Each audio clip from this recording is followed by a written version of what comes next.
125.000 persoas pasaron polas diferentes propostas do regreso da Bienal de Arte de Pontevedra. A programación prolongouse durante 102 días en 13 espazos da cidade pontevedresa. Facer unha aposta sempre é asumir un risco, iso é algo inevitable. E se recuperamos a Bienal e a xente non a lembra? E se despregamos un cartel de luxo na Bienal e a xente non acompaña? E se poñemos en riba da mesa o debate da paz e a xente non se involucra? Pois os datos dos que dispoñemos son claros. Esas lóxicas dúbidas iniciais quedaron enseguida disipadas e deixou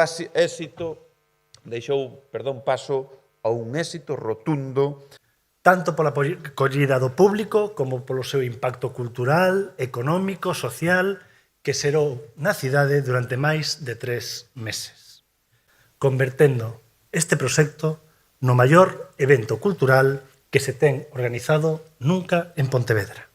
Pro Goberno provincial, a recuperación da Bienal despois de 15 anos de ausencia supuxo unha explosión artística na provincia.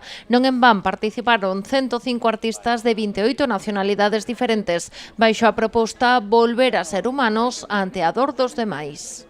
Unha lección valente, moi valente, non foi sinxela, pero necesaria, nun momento en que o mundo asiste, casi en silencio, ás guerras esquecidas e ás crises humanitarias que nos ocupan titulares cada día. A través da mirada dos artistas, moitos deles procedentes de países en conflicto, a Bienal de Pontevedra converteuse nun espazo de reflexión, de memoria e de denuncia, pero tamén nun lugar para a esperanza e para a defensa que nos fai máis humanos. Dende a Deputación tamén se presentaron hoxe os datos do estudo que se encargou para coñecer a opinión dos pontevedreses sobre a recuperación da Bienal. Das 400 persoas enquisadas, o 85% apoia a celebración dunha nova edición. Que os pontevedreses califican cun notable alto, 7,6, a celebración da Bienal e o seu impacto na cidade.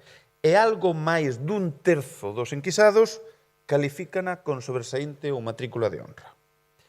Que o máis apreciado é o potencial do evento para promover a arte, pero tamén a proxección que se dá da cidade fora das nosas fronteiras.